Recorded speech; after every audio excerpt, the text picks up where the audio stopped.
नहीं चल रही। हरियाणा में सर्कस चल रहा है, सरकार नहीं, सरकार की जगह सर्कस चल रहा है। जितना अपमान करना, जितना सताना, जितनी तकलीफ देनी है उतनी दे लो, दोबारा सरकार का मुंह माथा नहीं देख पाओगे। ये बात कान खोल करके सुनो। दुष्यंत चौटाला बहुत बड़ी बड़ी बात कर रहा, हम उनको चैलेंज कर रहे, अगर हिम्मत है तो नारनौंद में रैली करके दिखा, या तो हम नहीं या तू नहीं, ये खुला चैलेंज है तुझे।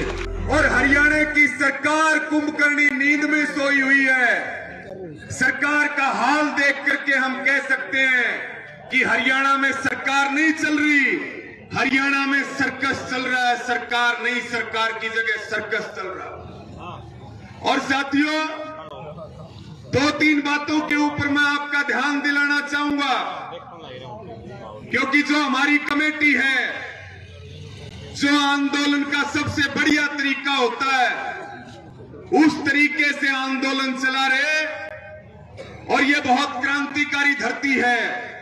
और दो तीन लोगों को जवाब देना बहुत जरूरी है।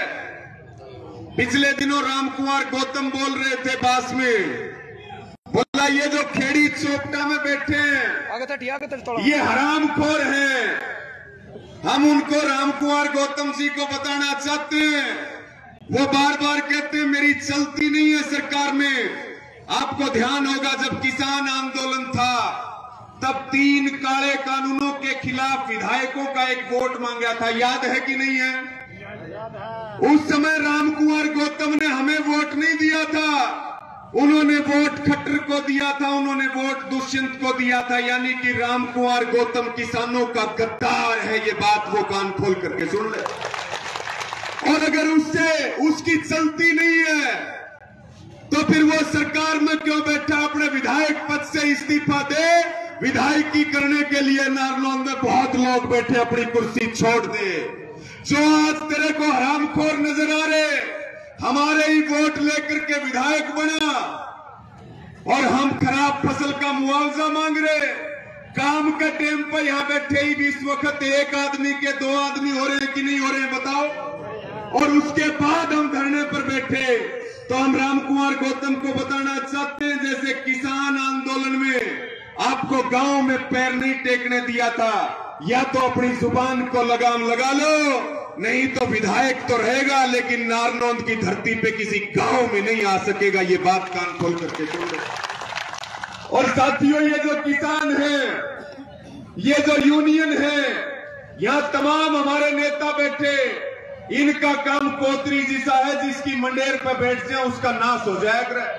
और उदाहरण है हमारे आगे, चाहे वो चौधरी बंसीलाल की सरकार हो, चाहे वो चौधरी भजनलाल की सरकार हो, और चाहे वो चौधरी ओम प्रकाश चौटाला की सरकार हो। तीनों सरकारों में किसानों पे गोलियां चली, तीनों सरकारों में किसानों पर लाठियां चली, लेकिन वो दिन है और आज का दिन है, दोबारा कभी मुख्यमंत्री पद की शपथ नहीं ले पाए।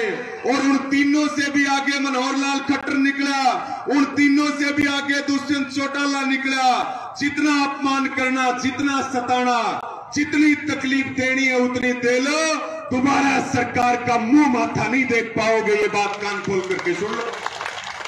साथियों, इसलिए हम कह रहे हैं कि हमारा काम कोतरी जैसा है, कोतरी जिसकी मंडेर पे बैठे उसका नाश हो। किसान इस सरकार की मंडेर पे बैठ गया। जो दुष्यंत चौटाला बहुत बड़ी बड़ी बात कर रहा, हम उनको चैलेंज कर रहे, अगर हिम्मत है तो नारनौंद में रैली करके दिखा, या तो हम नहीं या तू नहीं, ये खुला चैलेंज है तुझे। अब कह रहे विधानसभा का सेशन आ गया, कह रहे कि नहीं कह रहे, लेकिन आपने जो तैयारियां कर रखी और जिस तरह से आप धरना चला रहे, बिल्कुल सही बात है। रैली होना तो बहुत दूर की बात है, परिंदा भी पर नहीं मार सकता। भले ही दुष्यंत चौटाला भागा हो, लेकिन जो कमेटी ने फैसला लिया, किसानों ने फैसला लिया कि जिस जगह पर रैली होगी उस जगह पर किसानों की पंचायत होगी, किसान महापंचायत होगी। ये भी आपने उनको बताने का काम किया, और मैं सबको इस बात का बहुत धन्यवाद है, क्योंकि ये बहुत क्रांतिकारी धरती है। आंदोलन भले ही कोई भी हो, लेकिन यहाँ के लोग हमेशा आगे खड़े मिलते हैं। भले ही खेत में काम हो, लेकिन अपने हक की बात हो तो माताएं बहनें भी यहां बैठी। अभी और भी खेल चल रहा। पंजाब के अंदर आपने देखा कि पंजाब के सीएम ने कहा भाई चंडीगढ़ हमारा है और SYL के ऊपर हरियाणा का कोई हक नहीं है। किसान आंदोलन में जो हरियाणा और पंजाब का भाईचारा बना, राजनीतिक दलों के पेट में दर्द हो रहा। हम अरविंद केजरीवाल जी को भी ये बात कह रहे कि आप जो है या तो अपनी स्थिति स्पष्ट करो और या हरियाणा से माफी मांगो। ये काम नहीं चलेगा। पंजाब में अलग बात, दिल्ली में अलग बात, हरियाणा में अलग बात। हमारे 2.5 करोड़ जनता के का अपमान करके, उनके हितों के ऊपर कुठाराघात करके आम आदमी पार्टी अपनी राजनीतिक जमीन यहां तलाश नहीं कर सकती। ये बात उनको ध्यान रखनी चाहिए। माफी मांगनी चाहिए अरविंद केजरीवाल को। मांगनी चाहिए कि नहीं मांगनी चाहिए बताओ? तो साथियों, इनके पेट में दर्द हो रहा। आप देखिए पिछले 15 दिन से 14 बार पेट्रोल और डीजल के रेट बढ़ गए। अडानी का 12,770 करोड़ रुपए SBI से कर्जा माफ हो गया, पट्टे खाते में डाल दिया और किसान की जमीन नीलाम करते हैं। स्कूलों में जो गरीब बच्चे पढ़ते हैं उनका नियम 134 से खत्म कर दिया। गैस सिलेंडर के रेट बढ़ गए। DAP के 150 रुपए एक साथ बढ़ा दिए। देश के किसानों को 3600 करोड़ रुपए ज्यादा देने पड़ेंगे। यानी कि एक तरफ मौसम की मार, दूसरी तरफ सरकार की मार। हमारे पास केवल एक ही रास्ता है। मैं इसी बात के साथ अपनी बात को पूरा करूंगा और सबसे ये अपील और प्रार्थना है, हमारा भला पार्टी बनाने से नहीं होगा, हमारा भला चुनाव लड़ने से नहीं होगा, हमारा भला केवल इकट्ठे होने से होगा। सिर जोड़ लो और इकट्ठे हो लो, या तो ये सीधे तरीके से मानेंगे और नहीं तो फिर इनके ऊपर दूसरा फार्मूला लगाएंगे, लेकिन मनाएंगे जरूर। ये बात इनको बता देते। या तो सरकारें अपना काम ठीक करें, चुनी हुई सरकार अपना काम ठीक करे। अगर अपना काम ठीक नहीं करेंगे तो ये अपनी सरकारी सरकार चला लेंगे और हम अपनी भाईचारे की सरकार चलाएंगे, जिसका नाम होगा किसान सरकार। अब किसान की सुननी पड़ेगी, अब मजदूर की सुननी पड़ेगी। इसलिए हम कह रहे हैं इनको कि भाई सीधे तरीके से लाइन पे आ जाओ। मांग भी क्या, बड़ी शर्म और अफसोस की बात है कि पिछले 20 दिनों में एक मुआवजे का मुद्दा और सरकार उसको भी नहीं सुन रही। आज हम यहां से ये बात सरकार को स्पष्ट करना चाहते हैं, चाहे कितना भी टाइम लगा लियो, लेकिन किसान जीत करके जाएगा और सरकार हार करके जाएगी।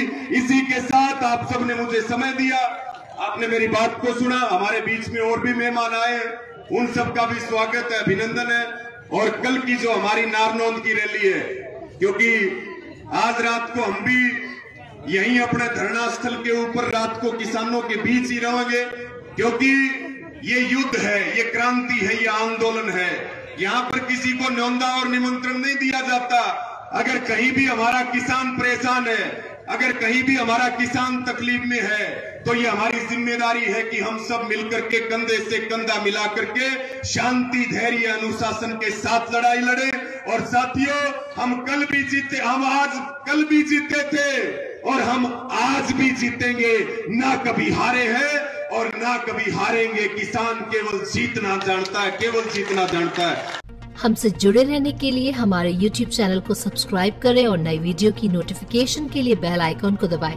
अगर आप ये वीडियो Facebook पर देख रहे हैं तो लाइक जरूर करें और ज्यादा से ज्यादा शेयर करें। धन्यवाद।